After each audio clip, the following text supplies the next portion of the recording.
প্রিয় দর্শক, আমি মোহাম্মদ আলী আরাফাত আপনাদের স্বাগত জানাচ্ছি আমাদের নিয়মিত আয়োজন সম্ভাবনার বাংলাদেশ অনুষ্ঠানে।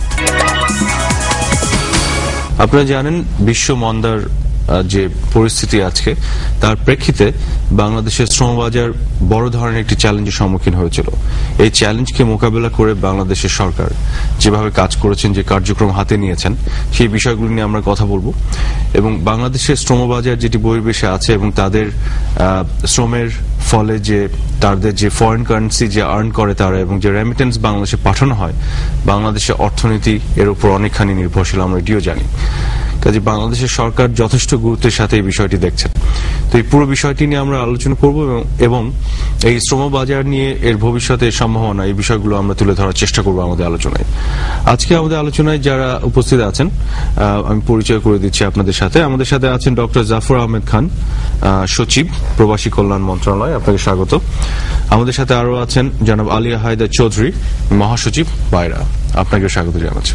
জনাব জাফর আহমেদ খান, আপনাকে যে প্রশ্নটি করব, যে বিষয়টি আমি বললাম যে বড় ধরনের একটা চ্যালেঞ্জের সম্মুখীন হয়েছিল বাংলাদেশের সরকার, বিশেষ করে এই যে বিশ্ব মন্দা এবং সবকিছু নিয়ে, এই বিষয়টিকে আপনারা কিভাবে মোকাবেলা করলেন এবং আপনাদের কর্মকাণ্ডের মধ্যে, কার্যক্রমের মধ্যে আর কি কি পরিকল্পনা আছে? বহির্বিশ্বে বাংলাদেশ শ্রম বাজার একটা বাংলাদেশ সরকারের জন্য এবং বাংলাদেশের জন্য অত্যন্ত গুরুত্বপূর্ণ একটি খাত। বিশ্ব মন্দা সত্ত্বেও আপনি খেয়াল করেছেন গত বছর আমাদের এই খাতে যে বৈদেশিক মুদ্রা অর্জিত হয়েছে, এটার সর্বোচ্চ পরিমাণ $10.72 বিলিয়ন, যেটাকে ৭৪,০০০ কোটি টাকা বলে ধারণা করা হয়। এবং এটার যে আমরা যদি অন্যান্য সেক্টরের সাথে এটা তুলনা করি, তাহলে এই জিনিসটা এভাবে দাঁড়ায় যে আমরা বিদেশি সাহায্য যে পেয়ে থাকি তার থেকে ৬ গুণ বেশি এটা। আমরা যে ফরেন ডাইরেক্ট ইনভেস্টমেন্ট পাচ্ছি তার থেকে এটা ১৩ গুণ বেশি। আমরা যদি গার্মেন্টস থেকে যে অর্জন করছি তার থেকে এটা ডবল। এমনকি শিল্প খাতে সরকারি কোষাগারে যে একচেকার জমা হচ্ছে শিল্প খাত থেকে, তার থেকে এটা ১০ গুণ বেশি। কিন্তু শিল্প খাতের জন্য কিন্তু সরকার একটা প্রচুর ইনভেস্টমেন্ট করে। সেই ক্ষেত্রে এই একটা বাজার যেখানে আমার মনে হয় সরকারের সেরকম কোন উল্লেখযোগ্য ইনভেস্টমেন্ট আগে পর্যন্ত ছিল না, যদিও এই সরকার এসে প্রথম একটা ব্যাপক ভিত্তিতে ইনভেস্টমেন্ট করার কথা চিন্তা করছে এবং ইনভেস্টমেন্ট করেছে। রেমিটেন্স হিসেবে যেটি আসছে এটা পুরোটাই আমাদের আর্নিং বা ইনকাম। অবশ্যই পুরোটাই আর্নিং। একটা বিষয় আপনি চিন্তা করতে পারেন, সরকার যে এডিপির মাধ্যমে যে সমস্ত টাকা খরচ করে থাকে, সেই টাকাটা জনগণের দ্বার গোড়ায় পৌঁছতে, ট্রিকল ডাউন হয়ে জনগণের হাতে যেতে, সেটা 25% জনগণের কাছে সরাসরি পৌঁছে কিনা গবেষণা করে বলতে হবে। কিন্তু যে টাকাটা আসছে সেটা পুরোটাই জনগণের টাকা, জনগণের হাতে এসে পড়ছে। আপনি দেখছেন বাংলাদেশের মানুষের সমস্ত দিকে ক্যাপাসিটি বেড়েছে, এটা কিন্তু এই খাতের অবদানের জন্যই হয়েছে। এবং আমাদের অর্থনীতি এটা খুবই গুরুত্বপূর্ণ। একটা হিসাব করে দেখা গিয়েছে জিডিপিতে যে কন্ট্রিবিউশন করে বিভিন্ন খাত, এই খাত অফিসিয়ালি 13% করে। আমাদের কর্মীরা যে সমস্ত রেমিটেন্স পাঠায় তারা কিন্তু সব টাকাই বৈধ ব্যাংকিং চ্যানেলে পাঠায় না, আত্মীয় স্বজন, বন্ধু বান্ধবের মাধ্যমে তারা প্রচুর টাকা পাঠায়। সেটাকে যদি আমি ক্যালকুলেশন করি তাহলে এই খাতের কন্ট্রিবিউশন আমার মনে হয় 20%-এর নিচে কোনোভাবেই না। উন্নয়নের জন্য, বাংলাদেশের ডেভেলপমেন্টের জন্য বলি, বা বাংলাদেশের অর্থনীতির ক্ষেত্রের যে কন্ট্রিবিউশন, সেই পয়েন্ট অফ ভিউ থেকে দেখলে আমাদের এখানে করণীয় কি কি আছে, যে এটিকে আরো সিকিউর করা, আরো বর্ধিতকরণ করা, এই বিষয়টাকে আরো বাড়িয়ে তোলা, আমরা কি কি করতে পারি?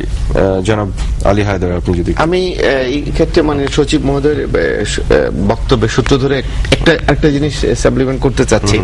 আপনি এই যে 7.5 মিলিয়ন ওয়ার্কার আমাদের দেশের বাইরে আছে, এরা যদি দেশে থাকতো তাহলে কি কি হতো? প্রতিটা ওয়ার্কার যদি তাদের দৈনন্দিন খরচ, তাদের জন্য এক একটা লোকের পেছনে যদি 100 টাকা খরচ হতো, তাহলে 75 লক্ষ লোকের জন্য দৈনিক কত খরচ হতো? তাদের ব্যক্তিগত ব্যয়টা এটা দৈনিক কত মিলিয়ন টাকা খরচ হতো, সেটা তো একদিকে সরকারের সাশ্রয় হচ্ছে, সেটা সরকারের কত টাকা সাশ্রয় হচ্ছে সেটা একটু আপনি চিন্তা করেন। আমাদের অর্থনীতির সমৃদ্ধিটা এখানে কিন্তু আপনি যোগ করতে পারেন। কাজে এই ইনফরমেশন গুলো আমাদের যেটি বলে দিচ্ছে যে এটা গুরুত্বের দিকটা অপরিসীম। আপনি সরকারি ভাবে কি করণীয় সেই প্রসঙ্গে আমি বলি। আমি সেটি বলছি যে আমরা এই গুরুত্ব অনুধাবন করে এটাকে সিকিউর করার জন্য কি করতে পারি। আমাদের এখন দরকার হলো আমাদের যে শ্রমিক বাইরে আছে তাদের কিন্তু বেশিরভাগই একটা হিসাব করে দেখা গেছে প্রায় রাফলি 80% লেস স্কিল। আমরা যদি সেখানে আরো দক্ষ শ্রমিক পাঠাতে পারি তাহলে কিন্তু আমাদের যে রেমিটেন্স আসছে তার থেকে কয়েক গুণ বেড়ে যাবে। এই দক্ষ শ্রমিক পাঠানোর জন্য কি করছি আমরা? এই সরকার কিন্তু 800 কোটি টাকা খরচ করে বিদ্যমান 37টা ট্রেনিং সেন্টারের বাইরে আরো 35টা ট্রেনিং সেন্টার করার প্রকল্প হাতে নিয়েছে।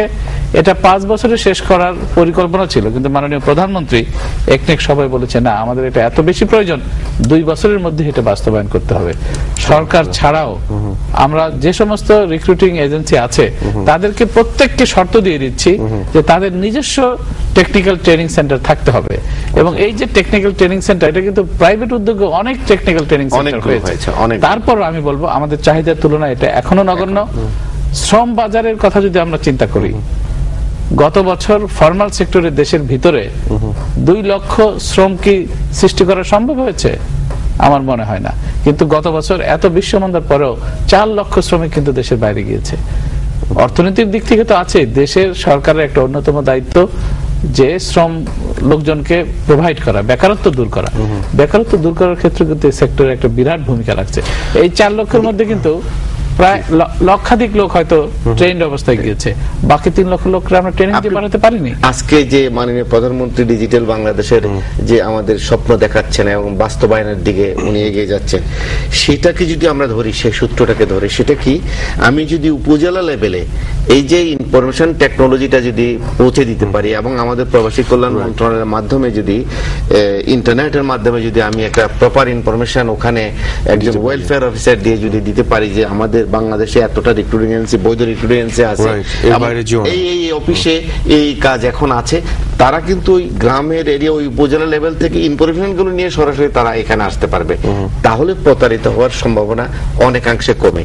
এখন আরেকটা জিনিস আমি এখানে একটু উল্লেখ করতে চাই, আমাদের দেশের একটা জেনারেল কনসেপ্ট যেটা হচ্ছে বিদেশ মানি যাওয়া মানি বাইরা মানে রিক্রুটিং এজেন্সি। যে লোক বিদেশ গিয়েছে যেভাবে যাক, বোধহয় এটা রিক্রুটিং এজেন্সির মাধ্যমে গিয়েছে ধরে নেওয়া হয়। একটু আগে বসে যেটা আলোচনা করতেছিলাম, এই যে উমরা ভিসা নিয়ে উমরা করতে গিয়ে তারা থেকে যাচ্ছে, হয়তো 5, 6 মাস, 7 মাস কিংবা 1 বছর পরে যখন পুলিশ হাতে ধরা পড়ে দেশে ফিরে আসে, এয়ারপোর্টে যখন সাংবাদিকেরা এই যে সর্বস্ব হারিয়ে তারা দেশে ফিরে আসছে, সে এক হৃদয় বিদারক একটা চিত্র ওখানে তুলে ধরা হয়। আপনি এই যে মালয়েশিয়াতে ভিজিট ভিসা নিয়ে চলে যাচ্ছে, এই যে পৃথিবীতে বিভিন্ন দেশের ট্রাভেল নিয়ে আপনার স্টুডেন্ট কনসালটেন্সি নিয়ে চলে যাচ্ছে, আসলে সে স্টুডেন্টও না, এরকম অনেক অসংখ্য নজির কিন্তু সম্প্রতি আমাদের কাছে আসছে। যখন তারা ফেরত আসে এয়ারপোর্টে বা আমাদের মানে ফোকাসিং পয়েন্টটা চলে আসে যে তারা জনশক্তি রপ্তানিকারকদের হাতে প্রতারিত হয়ে তারা ফেরত আসছে। এই জিনিসগুলো কিন্তু যারা যাচ্ছেন তাদেরকে এই মেসেজটাও কিন্তু টেলিভিশন, আমাদের ইলেকট্রনিক মিডিয়া, প্রিন্ট মিডিয়া কিংবা আমাদের সরকার, আমরা প্রাইভেট সেক্টর যারা আছি, জনসাধারণকে এই অ্যাওয়ারনেসটা সৃষ্টি করতে হবে। বৈধ রিক্রুটিং এজেন্সি যেগুলো বললেন, সেগুলোর আপনারা যাদেরকে পাঠাচ্ছেন, আপনাদের মাধ্যমে যারা যাচ্ছেন, সেই ডেটাবেস আপনাদের কাছে আছে। এর বাইরে যারা এই ধরনের প্রতারিত হচ্ছে সেগুলো তো আইডেন্টিফাই করা সহজ হবে। সেটা আছে, কিন্তু যারা জব নিয়ে যাচ্ছে তারা হয়তো রিক্রুটিং এজেন্সির মাধ্যমে যাচ্ছে, যারা স্টুডেন্ট হিসেবে যাচ্ছে তারা আলাদা প্রক্রিয়ার মাধ্যমে যাচ্ছে, যারা ভিজিট হিসেবে যাচ্ছে তারা আলাদা প্রক্রিয়ার মাধ্যমে। এক্স্যাক্টলি, কাজী তারা তো আপনাদের এই বৈধ রিক্রুটিং এজেন্সি ডেটাবেসে বাইরে যাচ্ছে, বাইরে আইডেন্টিফাই করা পসিবল যে তারা রিক্রুটিং এজেন্সি মাধ্যমে যাচ্ছে। কিন্তু হয় কি, বাইরে জব নিয়ে লোকজন এত গিয়েছে, এটার উপরেই ফোকাস থাকে 80%, যার জন্য মিডিয়া টিডিয়া সব এখানে আসে। কিন্তু এককভাবে তাদেরকে দায়ী করলেও চলবে না, মিডিয়ারও অনেক দায়িত্ব আছে, সোশ্যাল কর্পোরেট রেসপন্সিবিলিটির আওতায় তাদেরকেও বিষয়গুলো জানা। সেইখানে কি গভর্নমেন্টের থেকে, মন্ত্রণালয় থেকে রিক্রুটিং এজেন্সিগুলোকে প্রপারলি মনিটর করার কোনো ব্যবস্থা? হ্যাঁ, আমরা সিরিয়াসলি বিষয়গুলো মনিটর করার কথা চিন্তা করছি। অতি সম্প্রতি আমরা একটা ভিজিলেন্স টাস্ক ফোর্স গঠন করেছি প্রবাসী কল্যাণ মন্ত্রণালয়ের একজন যুগ্ম সচিবের নেতৃত্বে, একটা ইন্টার মিনিস্ট্রিয়াল কমিটি, যেখানে হোম মিনিস্ট্রি, পররাষ্ট্র মন্ত্রণালয়, civil aviation, RAB, special branch, বাইরের প্রতিনিধি সেখানে সম্পৃক্ত আছে এবং তাদের উপর বিশেষভাবে দায়িত্ব দেওয়া হয়েছে যে প্রতি মাসে কম করে হলেও 5টা রিক্রুটিং এজেন্সির অফিস সরজমিনে দেখে তাদের নথিপত্র দেখে রিপোর্ট করবে, বিভিন্ন ধরনের হেলথ কেয়ার সেন্টারে যাবে, এমনকি ইমিগ্রেশনে প্লেনেও যে দেখবে যে বৈধ লোকজন যাচ্ছে কিনা। এবং তারা 2টা অপারেশন করে মালয়েশিয়া বাউন্ড ফ্লাইট থেকে তারা অনেককে অফলোড করেছে। এই কাজটা সামনে আমরা এটা রেগুলার মনিটরিং প্র্যাকটিসের আওতায় আনবো। এছাড়াও টেকনোলজি এখন অনেক বেশি স্বচ্ছ হয়েছে, অনেক বেশি আপ টু ডেট হয়েছে। আমরা সমস্ত রিক্রুটিং এজেন্সিকে তাদের পারফরমেন্সের উপর ডাটা বেস করে আমরা যাতে ওয়ান গোতে দেখতে পারি যে প্রত্যেকটা রিক্রুটমেন্ট এজেন্সি কবে কতজন লোক পাঠিয়েছে, তাদের বিরুদ্ধে কোনো কমপ্লেন আছে কিনা, তাদের একটা মনিটরিং সিস্টেম করতে পারি কিনা। এমনকি আমার মনে হয় এটা আমরা করতে চাই যে সমস্ত ভালো রিক্রুটিং এজেন্সি ভালো কাজ করেছে তাদেরকে আমরা পুরস্কৃত করতে চাই, যেগুলো ভালো কাজ করে নাই সেগুলোকে আমরা তিরস্কৃত করতে চাই। গত 2 বছরে আমরা দেখেছি 26টা রিক্রুটিং এজেন্সির লাইসেন্স বাতিল করে দিয়েছি। আমি একটি প্রশ্ন আপনাকে করতে যাচ্ছি যে এই যে বেসিক্যালি একটা তো হচ্ছে যে দেশের মধ্যে একটা জব ক্রিয়েট হতে পারে মানুষকে চাকরি প্রোভাইড করার ক্ষেত্রে, কিন্তু এখানে যেটা হচ্ছে বহির্বিশ্বের যে চাকরিগুলি আছে সেই চাকরিগুলোকে আইডেন্টিফাই করে আপনারা রিক্রুটিং এজেন্সি যারা আছেন বাংলাদেশ থেকে স্কিল লেবার বা আনস্কিল লেবার আপনারা পাঠাচ্ছেন ওখানে। তো এই প্রক্রিয়ার মধ্য দিয়ে আপনাদের যে ক্যাপাসিটি আছে, যত রিক্রুটিং এজেন্সি আছে, আপনাদের কি মনে হয় যে ডিমান্ড আছে জবের বহির্বিশ্বে, সে আপনাদের ক্যাপাসিটি এনাফ আছে সেটাকে মিট করার জন্য? ওয়েল, এটা হচ্ছে আমাদের কতগুলো জিনিস আছে। একটা হচ্ছে আমাদের ট্রেডিশনাল মার্কেটটা, যেটা আমাদের ট্রেডিশনাল মার্কেটের যে রিকোয়ারমেন্টটা সেটা আমাদের যথেষ্ট আছে বলে আমি মনে করি। বাট এই এখন যে সম্ভাবনাময় মার্কেটগুলোর দিকে সম্প্রতি সরকার যে নজর দিচ্ছেন, আপনারা জেনে থাকবেন যে সরকার 17টা দেশকে টার্গেট করে 5টা টিমে সেখানে সরকারি বিভিন্ন উচ্চ পর্যায়ের সচিব, মাননীয় সচিব মহোদয় আছেন, ডিজি মহোদয় আছেন, সেখানে আমাদের প্রাইভেট সেক্টর 5টা টিমে আমাদের বাইরের প্রতিনিধি আছে। এটার সম্ভাবনা যাচাই করার জন্য ওনারা যে ঘুরতেছেন সেই মার্কেটগুলোতে, যেটা হাইটেক যেটাকে আমরা বলি, আপনি সে ধরেন নার্সটা আমাদের দেশে যে নার্স, সেই নার্স নয়, গ্রাজুয়েট নার্স, কেয়ার গিভার, এইসব জিনিসগুলো কিন্তু খুব টেকনিক্যাল জিনিস, অফকোর্স খুবই টেকনিক্যাল জিনিস। এই জিনিসগুলো সম্ভাব্যতা যাচাই করার প্রেক্ষাপটে আমি যদি একটা দেশে হঠাৎ করে 10টা নার্স প্রয়োজন হলো, সেটা কিন্তু আমাদের ডিমান্ড সাইড থেকে মানে টার্গেট করে আমি সাপ্লাই সাইডকে তৈরি করতে পারবো না। আমি দেখতে হবে যে আগামী 5 বছর আমি এই নার্সগুলো আমি সাপ্লাই দিতে পারবো, কিংবা 10 বছর আমি কেয়ার গিভার সাপ্লাই দিতে পারবো সমস্ত ইউরোপ, আমেরিকা, এইসব বেল্টে। তাহলে পরে আমি এই 2-3টাকে টার্গেট করে, মানে হিউজ চাহিদাকে টার্গেট করে আমি এই সাপ্লাই সাইডটাকে যদি আমি তৈরি করতে পারি, এবং সেটাই এখন হচ্ছে। এখানে আরেকটি প্রশ্ন আমি রাখতে চাই আপনাদের দুজনকেই, সেটা হচ্ছে যে আমরা শ্রমিক পাঠাচ্ছি, শ্রমবাজারের ডিমান্ড আছে, আমরা সেটি দেখে পাঠাচ্ছি, তারা রেমিট করছে, আমাদের অর্থনীতিতে কন্ট্রিবিউট করছে। কিন্তু আমরা যখন আনস্কিল লেবার পাঠাই এবং তারা যখন বিভিন্ন দেশে যায়, যে এমন ধরনের কর্মকাণ্ডে যুক্ত হচ্ছে, ক্লিনার বা ওই ধরনের লেভেলের যেগুলো, এবং যার কারণে বাংলাদেশের বহির্বিশ্বে অনেক ক্ষেত্রে আমরা ক্ষেত্র বিশেষে দেখছি ইমেজ সংকটের মধ্যে পড়ছি। আমরা শুধুমাত্র ট্রেন্ড করে না, আমরা অন্যান্য আদার আমি বলি যারা শ্রমিক পাঠিয়েছে তারা প্রথম দিকে এরকম লেস স্কিলড এবং অড জবেই পাঠিয়েছে। এখন কিন্তু বাংলাদেশের লোকজন ডাক্তার হিসেবে যাচ্ছে, নার্স হিসেবে যাচ্ছে, ইঞ্জিনিয়ার হিসেবে যাচ্ছে, টিচার হিসেবে যাচ্ছে। আবার এট দ্য সেম টাইম ওই লেস স্কিল যেগুলো ক্লিনার বা অন্যান্য agriculture sector, plantation sector, manufacturing sector, বিভিন্ন জায়গাতেও যাচ্ছে। এবং এটা বুঝতে হবে ওই দেশের এই সমস্ত লোক করার চাহিদা কমে গিয়েছে বলে আমাদেরকে নিচ্ছে। কাজের ভিতরে কোনো লজ্জা নাই, যেটা করতে হবে দক্ষতার সাথে কাজগুলো করতে হবে এবং সততার সাথে কাজটা করতে হবে, তাহলে কিন্তু আমাদের বাজারের চাহিদা। কিন্তু আমার প্রশ্ন যেটি ছিল যে আমার পার্শ্ববর্তী দেশগুলো ডাক্তার, ইঞ্জিনিয়ার বেশি আছে বা নার্স, সেক্ষেত্রে আমরা যদি বাংলাদেশের বাঙালিরা এমন কোন সেক্টরে বেশি পাঠাচ্ছি, সেক্ষেত্রে যদি আমাদের ইমেজের সংকট তৈরি হয়, সেক্ষেত্রে কি আমাদের ইমেজের সংকট তখনই হবে যখন নাকি একটা অন্যায় করবে। একজন ক্লিনার যে যদি অন্য কোনো ক্রিমিনাল অ্যাক্টিভিটিজের সাথে জড়িত সেটাই হয়ে পড়ে, আপনি সেটাই- সেটা হবে ইমেজ সংকট। কিন্তু একটা ক্লিনার যে যদি সুনিপুণ ভাবে ক্লিন করে, সে কিন্তু দেশের ইমেজটা বয়ে নিয়ে যাচ্ছে, সেখানে কিন্তু কোনো অপরাধ না, নেই। আপনি যে কথাটা বলতে চাচ্ছিলেন সেটা হচ্ছে, আমি এটাকে এভাবে বলি, আপনি যেখানেই জনবসতি থাকে সেখানে সমস্যা একটু হবেই। আমরা 20 জন যেখানে একসাথে হবো, সেখানে ঘন্টা 2-3 ঘন্টা যখন আমরা কন্টিনিউ করব, তখন কোথাও না কোথাও একজনের সাথে আমাদের মতের আলাপ আলোচনার প্রেক্ষাপটটা ভিন্ন হবে। আপনি এসে সৌদি আরবে, আপনি এখন 2.5 মিলিয়ন আছে বলে আমরা মনে করি আমাদের ওয়ার্কার, এবং মনে করি না, এটা আছেই 25 লক্ষের মতো 25 আছে। লক্ষের মতো আমাদের লোক আছে। এত বৃহৎ একটা মানে জনগোষ্ঠী যেখানে আছে, সেখানে সংঘাত হচ্ছে। মানে আমরা বাংলাদেশের ভূখণ্ডের বাইরে নয়, আমাদের নেচারের মানে সাথে আমরা তো এর বাইরে আমরা যেতে পারি না। সেখানে মারপিট হচ্ছে, সেখানে আইন শৃঙ্খলা তারা অনেক সময় হাতেও নিতে চেষ্টা করে, এগুলো একটা ইমেজ সংকট হচ্ছে। বাট একটা জিনিস আপনি ধরে রাখবেন যে আমরা একসময় শুধু শ্রমিক পাঠাতাম, আজকে কিন্তু এই যে আমাদের সচিব মহোদয় যেটা বললেন, যে আজকে আমরা ডাক্তার ইঞ্জিনিয়ার পাঠাচ্ছি। সৌদি আরবে এমন কোন হসপিটাল নাই, ম্যাক্সিমাম হসপিটাল গুলো হচ্ছে আমাদের বাংলাদেশি ডাক্তার দ্বারা মানে পরিচালিত হচ্ছে। আচ্ছা, আচ্ছা। এটাও উই ফিল প্রাউড। Absolutely. আমাদের প্রচুর কয়েক হাজার ইঞ্জিনিয়ার ওখানে আস্তে কাজ আস্তে করতেছে, আস্তে আস্তে আমরা টিচার দক্ষ কাজ দিকে করতেছে, টিচার বিভিন্ন ইউনিভার্সিটির টিচার কাজ করছে। তার মানে কি, আমরা এক সময়ে যেটা ছিল আজ থেকে 15 বছর আগে, এখন 15 বছর পরে কিন্তু আমি বাংলাদেশকে চিত্র একভাবে না, আমি দেখতে হবে না। চমৎকার ভাবে উত্তর পেয়েছি এই প্রশ্নের। আমি এই প্রশ্নটি করার উদ্দেশ্য ছিল, সাধারণভাবে অনেক মানুষের মনে এই ধরনের প্রশ্নের উদ্রেক করে, এবং দর্শকদের পক্ষ থেকে আমি এই প্রশ্নটি করেছি যাতে করে তারা একটা সদুত্তর পায়। আপনি চমৎকার ভাবে যেটি বলেছেন, যে কোনো কাজ সুনিপুণ ভাবে করার মধ্যে, সততার সাথে করার মধ্যে লজ্জার কিছু নেই। সেক্ষেত্রে একজন ক্লিনার যদি সততার সাথে তার কাজটি করে থাকে, সেটি ঠিক আছে। একই সাথে আমাদের শ্রমবাজারে যাদেরকে আমরা পাঠাচ্ছি, বহির্বিশ্বের শ্রমবাজারে, সবাই যাতে ক্লিনার না হয়ে যায়। আমরা হ্যাঁ, যেখানে অবশ্যই, অবশ্যই। কম্বাইন করছি, এখানে কিছু ডাক্তার, কিছু ইঞ্জিনিয়ার, কিছু সব হচ্ছে, এখন হালে কিন্তু সবকিছু নিয়ে অনেক যে প্রফেশনাল বিষয়টি কিন্তু হচ্ছে, প্রফেশনাল অনেক কিন্তু বেশি প্রচুর হচ্ছে। professionals, right. ইভেন অতি সম্প্রতি আমরা গার্মেন্টস কর্মীও পাঠিয়েছি জর্ডানে, মাত্র 10,000 টাকা খরচ করে তারা চলে গিয়েছে। আচ্ছা, আচ্ছা, আচ্ছা। সেখানে তারা 15,000 টাকা বেতন পাচ্ছে। আমাদের দেশের মধ্যে প্রায় 30 লক্ষ গার্মেন্টস কর্মী আছে, এবং বাংলাদেশি লোকের চাহিদা প্রচুর আছে। আমরা যদি সত্যিকার ভাবে যদি সিনসিয়ারলি যদি এটার পিছনে ডেভোট করি, কাজ করি, তাহলে সারা পৃথিবীতে আমাদের ছড়িয়ে পড়তে কোনো সময় লাগবে না। একটা জিনিস খেয়াল করবেন, ইউরোপ, আমেরিকা, ইভেন সমস্ত উন্নত দেশগুলোতে প্রোডাক্টিভ পপুলেশনের যথেষ্ট ঘাটতি আছে।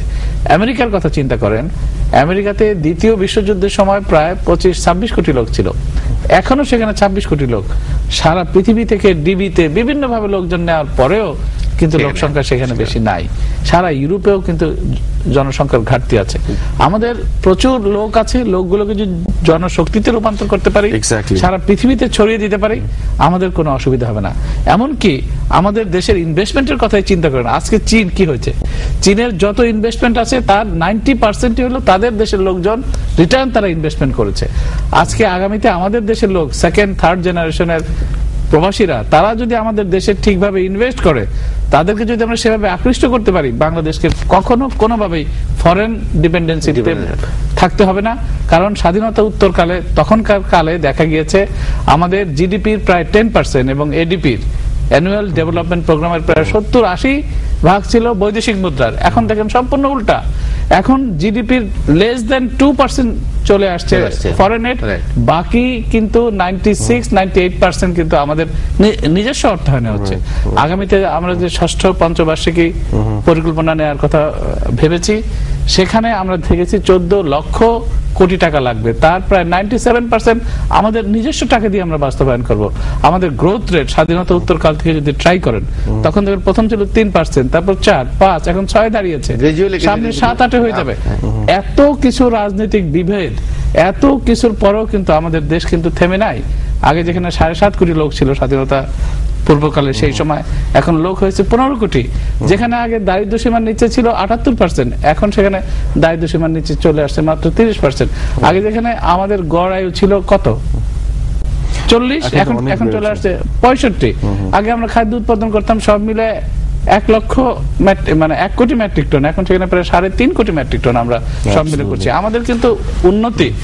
মেয়েদের শিক্ষার কথা বলেন, স্বাধীনতার সেই 72-তে ছিল 3%, এখন তো মেয়েদের শিক্ষার হার চলে আসছে 48-49%। এখানে ফেনোমেনাল অ্যাচিভমেন্ট আছে বাংলাদেশের। আমরা আমাদের অনুষ্ঠান একেবারে শেষ পর্যায়ে এসেছি। আমি শেষ পর্যায়ে জাস্ট শেষ প্রশ্ন করব আপনাদের দুজনকে, খুব সংক্ষিপ্তভাবে উত্তর চাই। আপনার কথা প্রসঙ্গে যেটা আপনি বলছিলেন যে আমাদের জনসংখ্যা আছে, কিন্তু জনশক্তিতে রূপান্তরিত করতে হবে, এবং যত এফেক্টিভলি এটা করতে পারবো তত এফেক্টিভলি আমরা বৈদেশিক শ্রম বাজারে যে ডিমান্ডটা সেটা চাহিদা পূরণ করতে পারবো, এবং তার মাধ্যমে আমাদের ইকোনমিক ডেভেলপমেন্টকে আরো এনহ্যান্স করতে পারবো। এই জনশক্তিতে রূপান্তরের যে প্রক্রিয়া সেটি কত ইফেক্টিভলি হচ্ছে, এবং এখানে যে পরিকল্পনাগুলি আছে সেই বিষয়গুলি নিয়ে আপনারা কতটুকু আশাবাদী, আপনি গভর্নমেন্ট সেক্টর থেকে এবং আপনি প্রাইভেট সেক্টর থেকে? আমি পুরোপুরি আশাবাদী। অতি সম্প্রতি আমাদের একটা খুব ভালো পার্টিসিপেটরি শিক্ষা নীতি প্রণীত হয়ে গেছে। শিক্ষার উপর সরকার যথেষ্ট গুরুত্ব দিয়েছে, এমনকি মাদ্রাসা শিক্ষাগুলোকে আধুনিকায়নের এবং সেখানে বিজ্ঞান এবং প্রযুক্তি নির্ভর করার কথা চিন্তা করেছে। যে মানুষ দেখেন স্বাধীনতার সময় কারো হাতে একটা মোবাইল ফোন ছিল না, এখন 6 কোটি লোক মোবাইল ফোন তারা অনেক দ্রুত ইউজ করতে পারে। মানুষ কত টেকনোলজিতে অভ্যস্ত হয়ে গেছে। আমি তো দেখি সামনের বাংলাদেশ হবে একটা অন্যরকম বাংলাদেশ, এবং এটা পসিবল। এখন আমাদের দেখেন আমাদের মাথাপিছু ইনকাম কিন্তু $750 চলে গিয়েছে, এবং সময় বাকি নাই। আমাদের আগামী 10-15 বছরে দেখবেন আমাদের যদি আমরা যদি আমাদের স্টেডি গ্রোথ, এত কিছুর পরে আমরা স্টেডি গ্রোথ ধরে রাখতে পেরেছি, এবং আমি তো একটা স্বপ্নের সোনার বাংলা ইনশাআল্লাহ সামনে আমরা পাবো সেই প্রত্যাশা করছি। চমৎকার ভাবে বলছেন। ধন্যবাদ। জনাব আলী হায়দার চৌধুরী, বিষয়টা হচ্ছে আপনি যদি ইউএই এর যে আমাদের যে এখন যে অবস্থান দেখেন, সেটা হচ্ছে আমরা 80% কিন্তু টেকনিক্যাল লোক আমরা পাঠাচ্ছি। তার মানে আমরা এখন প্রাইভেট সেক্টর হিসেবে আমরা যেটা দেখি যে আজ থেকে 15 বছর আগে আমি একটা প্লাম্বার খুঁজে পেতাম না, আজকে কিন্তু আমি একটা অ্যাডভার্টাইজমেন্ট যদি পত্রিকায় দিয়ে আমি কয়েক হাজার প্লাম্বার এবং কোয়ালিফাইড প্লাম্বার পেয়ে যাচ্ছি।